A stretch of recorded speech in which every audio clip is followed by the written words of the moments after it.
Power is control, especially over yourself. The old impulse to argue, defend, or explode, she's gone. She is replaced with silence, stillness, and strategic timing. The difficult times and challenges that you experience over your overall life do not define you. It's just a moment, it's your experience. The focus is, how do you come over that challenge or experience to solve it and attain the wisdom? You grieve it. You focus on getting a solution and you move on. These three experiences helped me stand up for myself over the last 2.5 weeks. Asthma, racism, and boundaries. It reminded me that power is something that I have complete control over, and recognizing that. Here's my first of 3 stories, and then I will share what I learned about myself and a conclusion. The first one is about asthma. I have truly had one of the most difficult asthma experiences in my 56 years of life, and it took me for a loop. But I'll tell you what I learned. I learned to be thankful. It helped me to recognize that 60, 70, 80 years ago, did not have the powerful drugs that we have now. And it would have really affected my life in a completely different way. What I experienced during this time is my life is magical. It is amazing. I'm not going to front or pretend that it's not. But I will tell you that over the 2.5 weeks that I was experiencing this, I was doubting myself. I was doubting my experience. I was like falling victim to the situation that I was in, instead of having a hard look at myself and a good conversation and saying, girl, this is asthma. You get 2 hard experiences a year. And this is one of the 2. It happens every year around this time, that May to June, when it starts raining, when there's literally pollen raining from the sky because the cars are covered with pollen. So instead of being whining and complaining about the situation, which I definitely was, because I will tell you, not being able to breathe is a moment, and using an inhaler excessively is not healthy. But I will share something pretty magical. The experience of women sharing with women. When I was so desperate that I was afraid to go outside, I went to my local pharmacist and I said, girl, I can't breathe. I've used this Buvanatol or whatever you call it 9 times today. And I've used the other one with cortisone 3 times and I still can't breathe. Her eyes opened in shock. And the first thing she said to me was, okay, you can't spray that one 9 times. It's definitely not good for you, nor is having the cortisone spray multiple times in a day. So let's just systematically break this down and work through it. My assessment is that because there's so much pollen in the air, that you're probably having an allergic reaction to the pollen, which is exacerbating your asthma.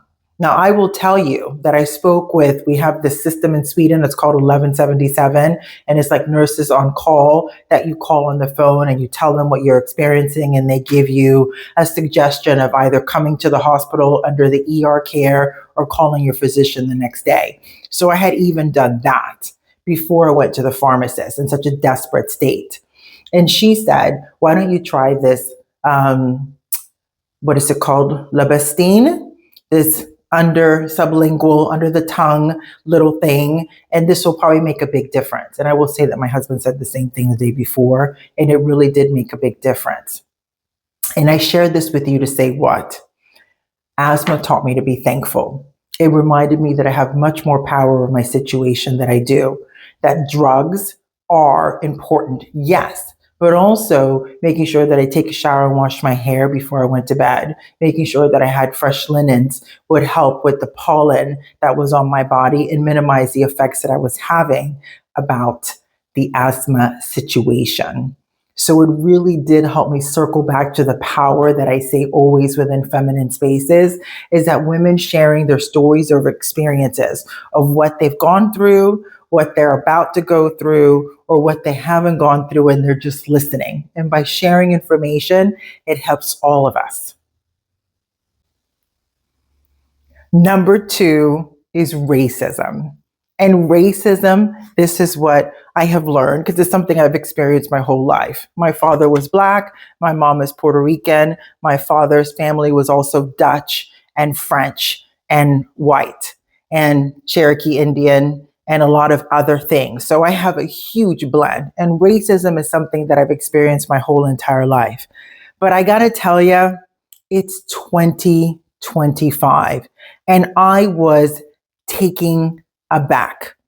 I was at my friend's house celebrating his 70th birthday. It is a mansione. It is freaking fabulous. I was there with 5 other people, and I'll tell you what happened. We were having breakfast. I got up in the morning. I had like my Kenyan fabulous house dress. I came out, and my hosts were sitting out by the pool, and they had a friend that came over. I walked over to the table. He stood up. He looked at me and said, "Oh my gosh, what is this marvelous? Who are you?" And I said, "Hi, I'm Vanessa. It's a pleasure to meet you." And gave each other a hug. I went into the kitchen. We proceeded, the 3 women, to make breakfast: yogurt, granola. I sliced up some fresh papaya. We sliced up some mango. We boiled some eggs and made some coffee. And everyone was in the kitchen getting things, putting it out on the table by the pool, napkins, silverware, all the little accoutrements to go with having a fantastic meal in the backyard of a mansion by the pool. Seriously.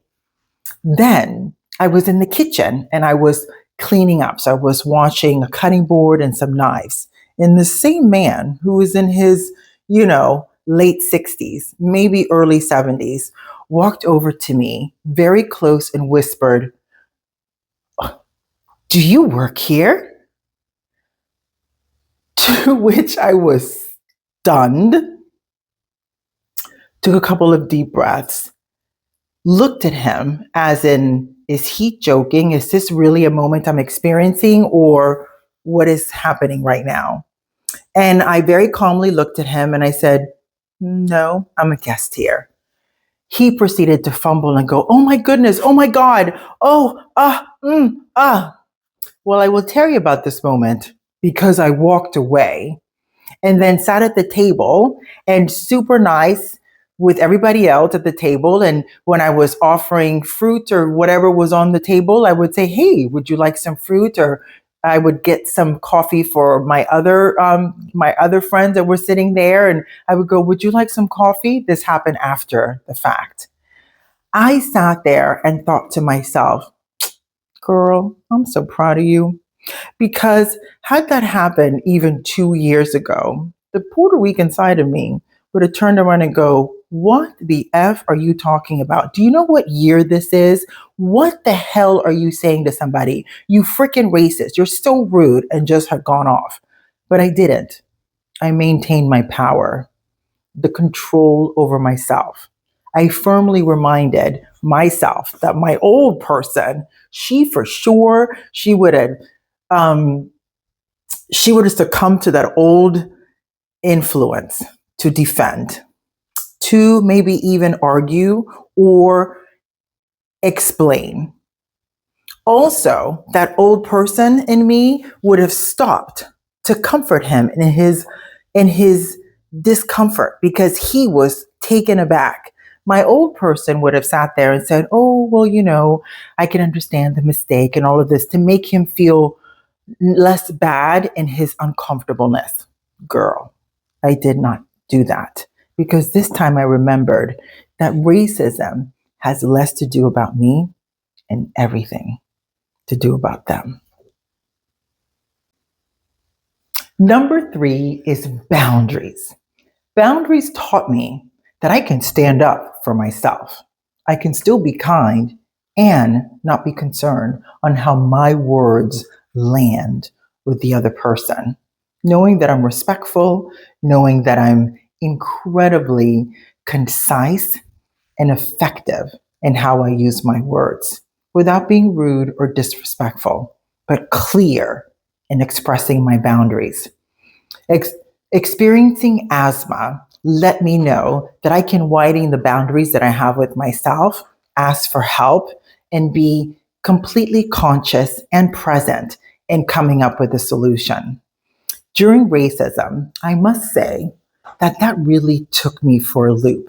Even now, it's horrible to even say out loud that, as used to it as I am, and I was discussing this with my girlfriends yesterday at cocktails with Karen and Gunnell and several other women. And we were talking about how, especially my girlfriend Cecilia, who has several also Black friends that are from Côte d'Azur, being here in Sweden, you can experience those racist moments more than we want to discuss. And even though she's a fantastic, beautiful, white Swedish woman, she empathized and said that my friend deals with this often. And I just didn't think that this was still the case. And it is. And it makes me angry and shocked. And it does. And at the same time, I said, this is also the reality of life. So boundaries helps you recognize that racism has nothing to do with me and it has everything to do with the other person. So, since there's nothing that I can do about how another person views me, it's doubling down on recognizing I have complete control of how I show up in my life and how I choose to respond with individuals in my everyday circle. And I can tell you, it's magical, it is powerful, it is feminine, it is clear, and it's powerful. So today, as you're out there living your most magnificent life, remember I'm going to read it to you to be super clear. Power is having complete control, especially over yourself.